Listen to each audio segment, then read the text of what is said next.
네, 오늘 말씀 빌립보서 4장 4절부터 7절까지 우리 같이 봉독합니다. 주 안에서 항상 기뻐하라. 내가 다시 말하노니 기뻐하라. 너희 간용을 모든 사람에게 알게 하라. 주께서 가까우시니라. 아무것도 염려하지 말고 다만 모든 일에 기도와 간구로 너희 구할 것을 감사함으로 하나님께 아뢰라. 그리하면 모든 지각에 뛰어난 하나님의 평강이 그리스도 예수 안에서 너희 마음과 생각을 지키시리라. 아멘. 여러분, 우리는 지금 성령의 지배되는 그리스도인의 삶에 대해서 생각을 하고 있습니다. 여러분이 알다시피 사도 바울은 1절에서 3절까지 사랑을 말했고 또 4절에서 기쁨을 말했습니다. 그리고 이어서 오늘 5절 말씀에서 사도 바울은 관용을 말합니다. 5절입니다. 너희 관용을 모든 사람에게 알게 하라. 주께서 가까우시니라. 어떠십니까? 여러분은 모든 사람에게 관용을 보이는 사람입니까? 정말 여러분은 날마다 사람들을 만날 때 모든 사람에게 관용을 보이고 있습니까?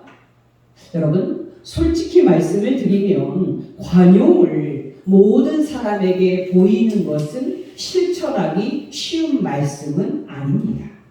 여러분 생각해 보십시오. 4절에서 사도 바울이 말하는 주 안에서 항상 기뻐하라 하는 이 권면은 우리가 우리의 구원자이신 우리 주 예수 그리스도 안에 있음을 알고 또 교리를 묵상함으로 실천할 수 있는 명령입니다. 그러나 여러분, 우리가 모든 사람에게 관용을 보이는 것, 이것은 교리를 묵상한다고 되는 것이 아닙니다. 이 명령을 실천하는 데는 교리를 묵상하는 것 그 이상이 필요합니다. 그래서 우리가 모든 사람에게 관용을 보이는 것은 쉽지 않습니다. 예를 들어서 여러분, 우리가 주 안에서 항상 기뻐하는 것은 우리가 주 예수 그리스도와 바른 관계를 맺고 있으면 가능합니다. 그러나 여러분, 우리가 관용을 실천하는 데는 주님 외에 다른 사람과의 어려운 인간관계도 개입이 되어 있기 때문에 이 말씀은 순종하기 쉽지 않은 말씀입니다. 그러나 여러분, 먼저 한 가지는 기억을 하시기 바랍니다. 사실 우리가 주 예수 안에서 항상 기뻐하려면 우리는 우리의 관용을 모든 사람에게 나타낼 수 있어야 합니다. 무슨 뜻입니까, 여러분? 우리는 신앙생활을 하다 보면 하나님과 바른 관계를 맺는 것을 다른 사람과 바른 관계를 맺는 것보다 우선시하는 경향이 있습니다.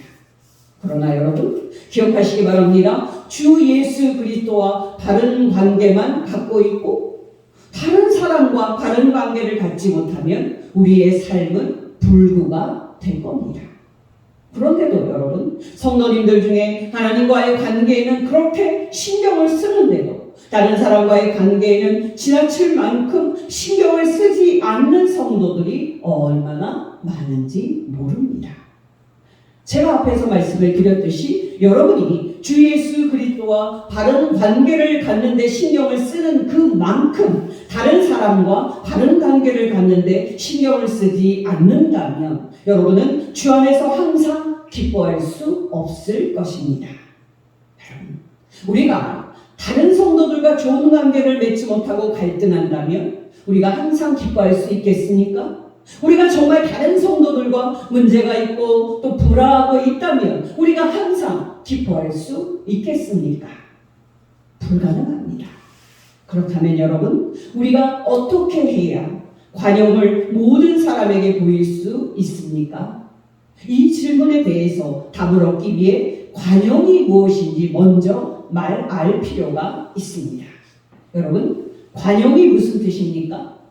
바로 이것은 우리가 우리 자신과 우리 자신의 정신을 통제하는 것을 뜻합니다. 다시 말씀을 드리면 관용은 이제 자제 또 극기, 즉 우리가 우리 자신의 마음과 행동을 다스리는 것을 뜻합니다. 구체적으로 말한다면 여러분, 사람은 본성상 자기 이익을 추구하는 존재입니다. 겉으로는 거창한 명분을 말해도 속으로는 자기의 입속을 챙기는 것이 사람입니다.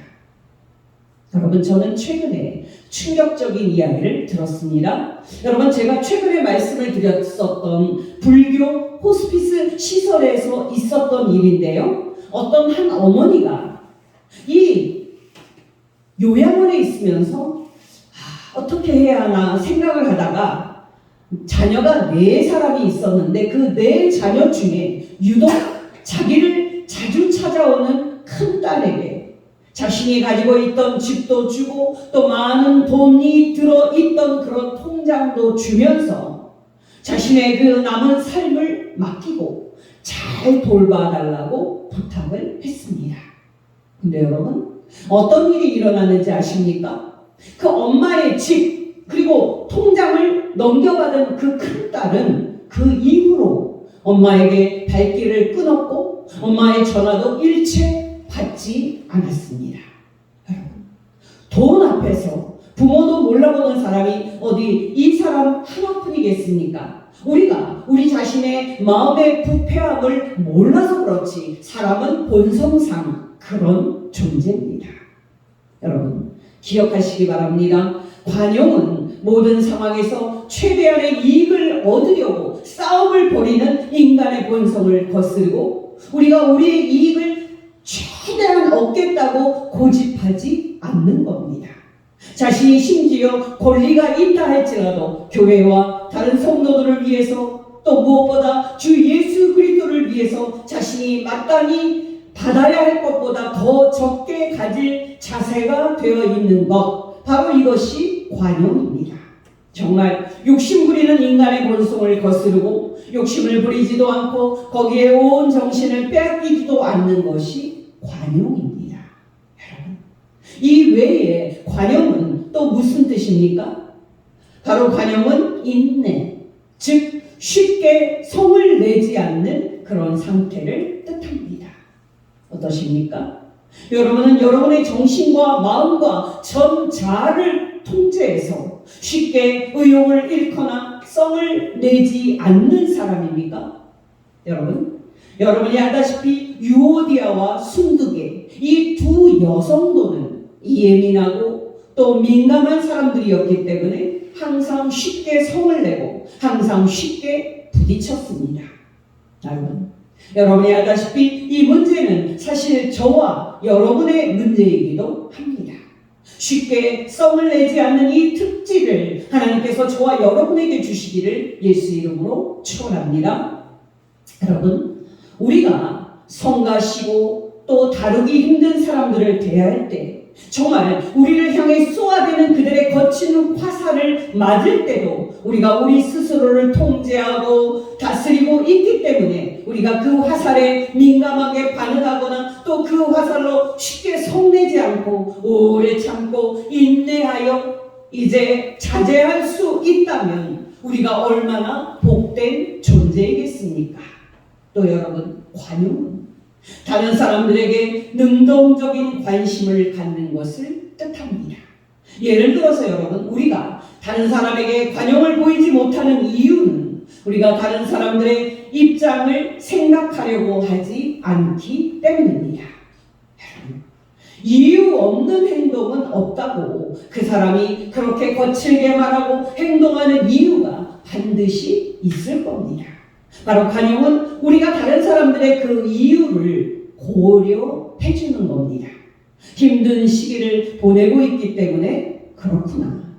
또는 선천적으로 다루기 힘든 기질을 가지고 태어나서 그렇구나 라고 말함으로써 우리는 다른 사람들의 거친 말과 행동을 이해해 줄 수 있고 더 나아가서 감싸줄 수도 있을 겁니다. 여러분이 알다시피 한국 사람들의 종특이 말이 많은 건데요, 교회 안에서도 예외가 아닙니다. 그런 상황에서도 말이 나오고 또 비난을 받는 성도의 입장에서 그를 이제 변명해주고 또 그의 부족함을 덮어주고 또 그를 이해하려고 애쓰고 그의 마음을 편하게 해주는 것, 이것이 바로 관용입니다. 여러분이 알다시피 한국 사회는 실수에 관대하지 않습니다. 한번 실수하면 직장에서는 소위 깨지기 일쑤입니다. 여러분, 처음부터 잘하는 사람이 없을 텐데도 한국 사회는 초보자에게 관대하지 않습니다. 그러다 보니까 실수라도 하면 사람들은 야단 맞지 않을까 전전긍긍하고 긴장을 하기 일쑤입니다. 여러분, 이런 상황에서 우리가 마음 편안하게 교회 생활을 할 수 있겠습니까? 또 여러분, 관용은 어떤 상황에서도 격렬하고 극단적인 반응을 나타내지 않는 겁니다. 예를 들어서 여러분, 기쁠 때 우리가 자제를 잃고 지나치게 기뻐하는 것 좋지 않습니다. 또 여러분, 슬플 때 우리가 자제를 잃고 슬픔 속에서 이제 헤어나지 못하는 것 좋은 것이 아닙니다. 물론 여러분, 제가 한번 말씀을 드린 것처럼 예수 믿는 우리 그리스도인들은 믿음이 깊어질수록 감정 표현에 있어서 자연스러운 사람이 되어야 합니다. 그러나 여러분, 우리는 자제를 잃고 지나치게 감정이 지배가 돼서 우리 감정이 극단적으로 오르내리지 않도록 우리 자신을 통제해야 합니다. 바로 이것이 관용입니다. 우리는 정말 기쁠 때나 슬플 때 지나치게 흥분하거나 또 지나치게 침체가 되지 않도록 우리의 마음과 또 우리의 감정을 평정 상태로 통제해야만 합니다.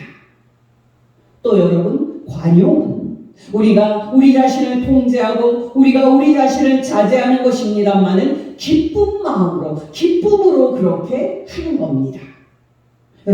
여러분이 알다시피 사도 바울은 성령의 열매인 이 관용을 모든 사람에게 보인 사람이었습니다. 그러나 그가 자신을 자제하고 다른 사람에게 관용을 보일 때 그때 차가운 감정 상태였습니까? 천만의 말씀입니다. 사도 바울이 다른 사람에게 관용을 보일 때 그는 동시에 온유와 기쁨이 있었습니다. 고린도서 10장 1절입니다. 나 바울은 이제 예수 그리스도의 온유와 관용으로 친히 너희를 권하고. 아멘. 여러분 중에 나는 선천적으로 기질상 화를 참지 못하고 또 쉽게 썩내고 쉽게 짜증내는 사람이라 모르는 사람에게 관용하는 수준에 이르기가 어렵다 하고 생각하는 사람이 있습니까? 여러분, 기억하시기 바랍니다. 사도 바울이 오늘 5절에서 너희 관용을 모든 사람에게 알게 하라 하고 권면을 할 때 선천적으로 마음이 넉넉하고 넓은 마음을 가진 사람들에게 한 것이 아닙니다. 그는 놀랍게도 예수 믿는 그리스도인들에게 이 권면을 하고 있습니다. 무슨 뜻입니까, 여러분?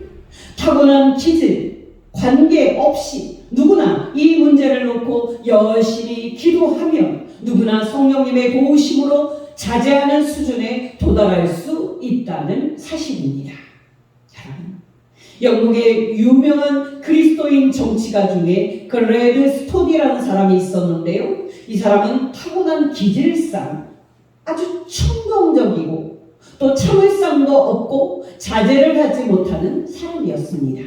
그러나 그가 23살 때 그리스도인이 되었을 때부터 그는 너희 관용을 모든 사람에게 알게 하라 하는 이 권면을 실천하기 위해서 열심히 기도함으로써 그는 결국 이 수준에 이르게 됐습니다. 여러분도 이 수준에 이르기 위해서 계속 기도하고 성령의 도우심을 받는다면 저와 여러분도 그 수준에 이를 것이라고 믿습니다. 물론 여러분, 우리가 이 수준에 이를 수 있는 이유는 우리 주님이신 예수 그리스도께서 이 모범을 우리에게 보이셨기 때문일 겁니다.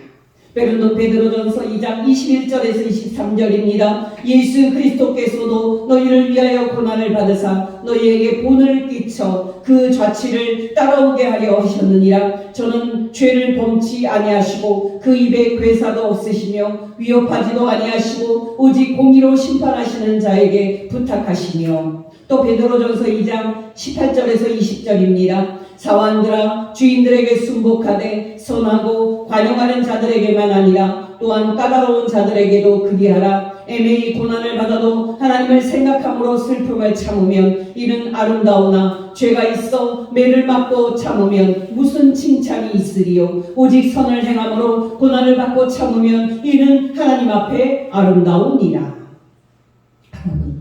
여러분이 자제력을 잃고 썽을 내려고 할 때 우리 주님이신 예수 그리스도께서 사셨던 인내와 자제의 삶을 생각하시기 바랍니다. 그러면 하나님께서 성령으로 여러분에게 자제할 수 있는 성품을 부어주사 여러분으로 모든 사람에게 관용을 나타나게 하실 겁니다. 그렇다면 여러분, 우리가 누구에게 관용을 보여야 합니까? 우리와 친한 사람에게입니까? 우리와 같은 교회에 다니는 사람에게입니까? 아닙니다.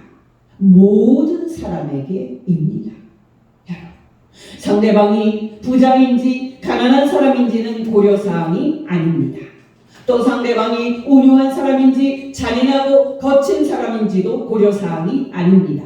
또 상대방이 친한 친구인지 독재자인지도 고려사항이 아닙니다. 우리는 정말 모든 사람에게 오래 참음과 관용을 나타내야 합니다. 앞에서도 말씀을 드렸듯이 한국 사회는 압박하는 사회이지 압박을 덜어주는 사회는 아닙니다. 여러분, 최근에 저는 한국 사회의 이런 면을 보여주는 기사를 읽었습니다. 초등학교 축구 선수들은요, 즐겁게 축구하는 것 맞지 않습니까? 근데 놀랍게도 현실은 그렇지 않습니다. 경기에서 실수를 한 초등학교 어린 축구 선수에게 감독은 이렇게 소리쳤습니다. 이해하시고 들으시기 바랍니다. 야! 이 새끼야! 그것도 못해? 이렇게 소리를 칩니다. 최근에는 군대에 간 한 청년이 입대한 지 8일 만에 군기를 잡히다가 탈진해서 사망했습니다. 그것도 여자 중대장에게 말입니다. 여러분, 제가 두 이야기만 이해를 들었습니다만 한국 사회는 성과 위주의 사회고 또 그 목표를 위해 극심한 압박을 받는 사회입니다. 한국 사회에서 가장 힘든 알바 아시지요? 바로 택배 상하차입니다. 여러분, 그 일은 건강한 20대 청년도 하루 일하고 나면 이틀을 알아 누울 정도로 힘든 일입니다. 참 슬픈 일입니다만 한국의 노동자들은 일과 또 성과에 심한 압박을 받고 살고 있습니다. 여러분, 생산성은 조금 떨어지더라도 예수 믿는 그리스도인인 사장이 노동자들에게 조금 더 쉼을 주고 더 나은 근무 환경을 만들어 준다면 바로 그것이 하나님을 기쁘시게 하는 삶 아니겠습니까? 노동자들의 그 영혼을 갈아 넣어서 돈을 많이 벌어 많은 헌금을 한들 하나님께서 그 헌금을 받으시겠습니까? 여러분, 기억하시기 바랍니다. 우리는 삶의 모든 영역에서 모든 사람을 귀히 여기고 모든 사람에게 관용을 나타내야 합니다. 우리가 사람의 외모나 또 지위의 그 차이에 따라서 사람을 차별하는 것은 우리 인간의 오랜 죄성입니다. 여러분이 알다시피 그런 예가 야고보서에 나옵니다. 야고보서 2장 1절에서 4절입니다. 내 형제들아, 영광의 주 곧 우리 주 예수 그리스도에 대한 믿음을 너희가 가졌으니 사람을 차별하여 대하지 말라. 만일 너희 회당에 금가락지를 끼고 아름다운 옷을 입은 사람이 들어오고 또 남루한 옷을 입은 가난한 사람이 들어올 때에 너희가 아름다운 옷을 입은 자를 눈여겨보고 말하되 여기 좋은 자리에 앉으소서 하고 또 가난한 자에게 말하되 너는 거기 서 있든지 내 발등상 아래에 앉으라 하면 너희끼리 서로 차별하며 악한 생각으로 판단하는 자가 되는 것이 아니냐. 여러분, 놀랍지 않습니까? 이게 바로 2000년 전 그리스도인의 모습입니다. 여러분, 인간이 진화한다고요? 웃기는 이야기입니다.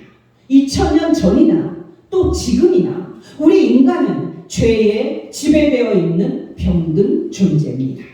어떠십니까?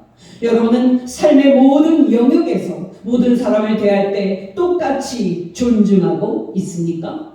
돈 있고 힘 있는 사람들 앞에서는 알아서 튀고, 돈 없고 힘 없는 사람들은 함부로 대하는 사람은 아닙니까? 여러분, 왜 판사들의 판결은 한결같이 돈 많고 힘 있는 사람들 앞에서는 그렇게 한없이 관대하고, 돈이 없고 힘이 없는 사람들 앞에서는 그렇게도 무도하고 잔인하게 판결을 합니까? 여러분, 이것이 정의이고 이것이 관용입니까? 앞에서도 말씀을 드렸지만 유독 한국 사람들 말이 많습니다. 여러분, 우스갯소리로 3명이 있는데 한 사람이 화장실을 가려고 하면 그 사람이 재물이 되는 인간, 그런 시간 아닙니까? 쟤는 이게 문제고 쟤는 뭐가 어떻고 그렇다는 둥, 그렇게 뒷담화를 하는 그런 시간들 아닙니까? 여러분, 기억하시기 바랍니다. 놀랍게도 우리들은 마음 좁은 율법주의 정신을 가지고 성도들을 대할 때 끊임없이 비판하고 끊임없이 판단하는 우를 범합니다. 마치 자신은 하나님의 율법에 비추어 봤을 때 아무 문제 없이 사는 것처럼 말입니다. 어떠십니까? 여러분은 상대의 허물은 덮어주고 상대의 장점은 칭찬하고 격려하는 사람입니까? 여러분, 우리는 분노할 때 나는 거룩하고 의롭게 분노한다고 생각할 수도 있습니다. 그러나 여러분, 거친 말로 비판하고 판단을 일삼는 정신은 거룩한 분노와 아무 상관이 없음을 알아야 합니다. 여러분께 권면을 드립니다. 우리가 우리 주위의 모든 사람에게 지적이 아닌 존중을 드리고 판단이 아닌 격려를 준다면 우리의 관용으로 사람들은 예수 그리스도의 복음의 능력과 은혜를 깨닫고 예수 그리스도께 돌아올 겁니다. 저와 여러분이 정말 모든 사람에게 오래 참음과 관용을 나타내는 복된 성도 되시기를 예수 이름으로 축원합니다. 여러분, 지나가면서 한 말씀을 드리면 우리가 섬기는 하나님 아버지께서는 이 세상 모든 사람을 대할 때 오래 참음과 관용으로 대하고 계십니다. 예수님의 유명한 말씀입니다. 마태복음 5장 43절에서 48절입니다. 또 내 이웃을 사랑하고 내 원수를 미워하라 하였다는 것을 너희가 들었으나 나는 너희에게 이르노니 너희 원수를 사랑하며 너희를 박해하는 자들을 위하여 기도하라. 이같이 한즉 하늘에 계신 너희 아버지의 아들이 되리니 이는 하나님이 그 해를 악인과 선인에게 비추시며 비를 의로운 자와 불의한 자에게 내려주시니라. 너희가 너희를 사랑하는 자를 사랑하면 무슨 상이 있으리요? 세리도 이같이 아니하느냐? 또 너희가 너희 형제에게만 무난하면 남보다 더하는 것이 무엇이냐? 이방인들도 이같이 아니하느냐? 그러므로 하늘에 계신 너희 아버지의 온전하심과 같이 너희도 온전하라. 여러분, 성부 하나님께서 만일 율법주의의 마음으로 우리를 판단하신다면 우리가 하루라도 하나님의 은혜와 사랑을 받을 수 있겠습니까? 하루가 아니라 아마 1분 1초라도 우리는 하나님의 자비와 은혜를 받지 못할 겁니다. 하나님 아버지께서는 놀랍게도 우리에게 무한히 자비로우실 뿐 아니라 하나님을 알지 못하는 사람들과 심지어 하나님을 대적하는 사람들에게도 날마다 자비를 베푸사 살게 해주십니다. 여러분, 하나님 아버지의 성품이 이러한데 하나님을 아버지라 부르는 우리가 하늘에 계신 성부 하나님의 그 관용하는 마음을 담는 것이 마땅하지 않겠습니까? 마지막으로 여러분, 우리가 어떻게 이 관용을 모든 사람에게 나타낼 수 있습니까? 바로 주께서 가까우심을 우리가 상기함으로써입니다. 다시 5절입니다. 너희 관용을 모든 사람에게 알게 하라. 주께서 가까우십니다. 왜 사람들이 자기 몸만 챙기고 다른 사람을 생각하십니까? 바로 이 땅에서 자기가 천년만년 살 것으로 생각을 하기 때문입니다. 즉 지금 하늘에 계신 주 예수 그리스도께서 이 땅에 다시 오셔서 하나님을 대적하는 악한 마귀 또 악한 영들을 포함해서 모든 원수들을 정복하고 완전히 새 세상을 세우실 것을 사람들이 생각하지 않기 때문입니다. 영원과 비교할 때 우리가 7, 80년을 살고 심지어 100년을 산다고 해도 그 시간은 얼마나 짧습니까? 여러분 기억하시기 바랍니다. 주 예수 그리스도께서 이 세상에 다시 오실 때가 얼마 남지 않았습니다. 또 여러분 주 예수 그리스도께서 오실 날이 가까이 있다 하는 이 사실은 무슨 뜻입니까? 바로 우리 자신이 아니라 주 예수께서 심판자라는 뜻입니다. 우리는 이 사실을 잊고 하루에도 수없이 다른 사람을 쉽게 판단합니다만은 정말 이 세상 모든 사람을 판단하실 재판장은 오직 예수 그리스도이십니다. 우리가 아닙니다. 물론 여러분 그날에는 저와 여러분도 주 예수 그리스도의 재판대 앞에 서게 될 겁니다. 그때 여러분 우리는 우리 주 예수 그리스도께 우리가 살았던 모든 삶 그리고 모든 행동에 대해서 그 전말을 보고하게 될 것입니다. 그러니까 여러분 우리가 어찌 다른 사람을 판단하는 일에 조심하지 않을 수 있겠습니까?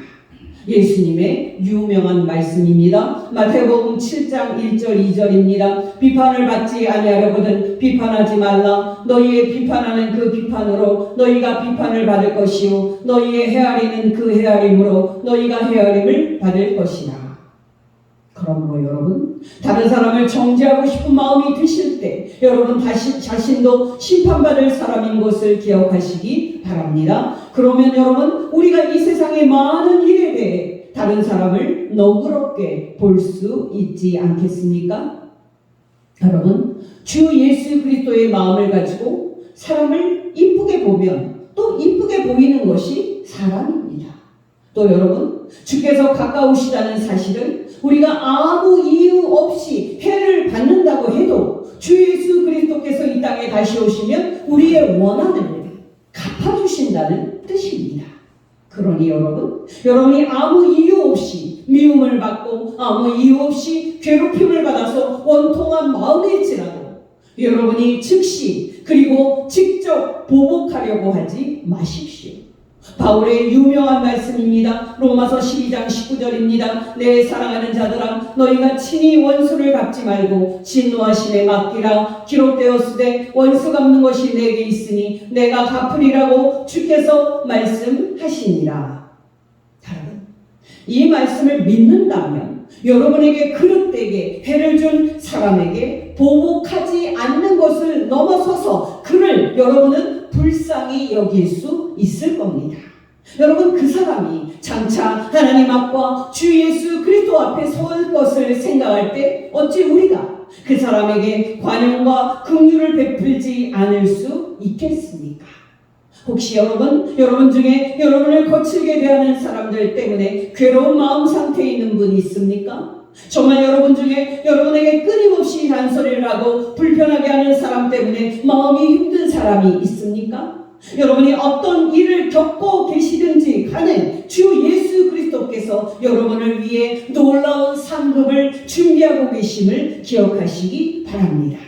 여러분 정말 이 세상 끝에 주 예수 그리스도께서 다시 오시면 여러분은 그분의 기쁨과 영광과 통치에 참여하게 될 것입니다.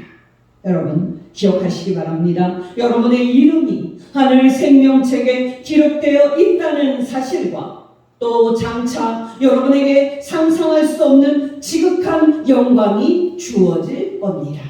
여러분이 이 사실을 날마다 여러분 마음에 새긴다면 여러분을 힘들게 하는 사람들에게도 여러분이 관용을 베풀 수 있을 겁니다. 사람들이 힘들 때 낙심을 하고 절망을 하는 이유는 그 고난이 끝나지 않을 거라고 생각을 하기 때문입니다. 그러나 여러분 실상은 어떻습니까?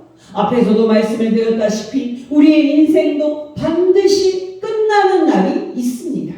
더 넓게는 이 세상도 끝나는 날이 있습니다. 우리는 정말 정말 놀랍게 우리의 인생 끝에 주 예수 그리스도께서 우리의 영혼을 부르시면 우리는 영광스러운 주님의 얼굴을 뵙게 될 겁니다. 물론 여러분, 주 예수 그리스도께서 이 세상 끝에 다시 오셔도 우리는 주 예수 그리스도의 그 영광을 친히 뵙고 천국에 들어가는 영생을 누리게 될 겁니다. 무슨 뜻입니까, 여러분?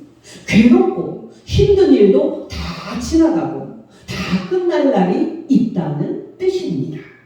물론 여러분, 그 끝에 우리는 오직 하나님의 은혜, 또 주 예수 그리스도의 은혜로 우리가 이 땅에서 오래 참고 관용을 베푼 행동에 대해서 보상을 받게 될 겁니다. 그러므로 여러분, 지금까지 그러셨던 것처럼 주 예수 그리스도 앞에 기쁨으로 설날을 생각하며 모든 사람에게 관용을 나타내십시오. 히브리서 12장 2절입니다. 저는 그 앞에 있는 즐거움을 위하여 십자가를 참으사 부끄러움을 개의치 아니하시더니, 또 야고보서 5장 7절에서 9절입니다. 그러므로 형제들아, 주의 강림하시기까지 길이 참으라. 보라, 농부가 땅에서 나는 귀한 열매를 바라고 길이 참아 이른 비와 늦은 비를 기다리나니 너희도 길이 참고 마음을 굳게 하라. 주의 강림이 가까우시니라. 형제들아, 서로 원망하지 말라. 그리하여야 심판을 면하리라. 보라, 심판자가 문 밖에 서 계시니라. 아멘. 여러분께 권면드립니다. 오늘 말씀을 여러분의 마음과 생각에 새겨서 여러분을 사랑하는 사람들 뿐만 아니라 여러분을 거칠게 대하는 까다로운 사람들에게까지, 정말 모든 사람에게 오래 참음과 관용을 나타내는 복된 성도 되어서 장차 주 예수 그리스도 앞에 설 때 칭찬받는 복된 성도 되시기를 예수 이름으로 축원합니다. 기도하겠습니다. 하나님 아버지, 오늘 말씀을 통해 모든 사람에게 관용을 알게 하는 것이 우리가 원하시는 하나님의 뜻인 것을 가르쳐 주신 것 진심으로 감사를 드립니다. 하나님 아버지, 우리에게 날마다 말씀과 성령으로 충만하게 하여 주사 우리의 삶의 모든 영역에서 모든 사람에게 오래 참음과 관용을 보여 사람들을 편안하게 하고 성부 하나님과 성자 하나님 예수 그리스도를 기쁘시게 하는 삶을 살게 하옵소서. 우리의 모든 죄를 대신 지고 십자가에서 우리 대신 하나님의 거룩한 진노와 공의의 심판을 받아주신 어린 양 예수, 십자가에 못 박혀 죽은 지 3일 만에 하나님께 성령으로 다시 살리심을 받으신 지금 하늘에 계신 하나님 우편에 계신 우리 구원자 예수님의 이름으로 기도합니다. 아멘.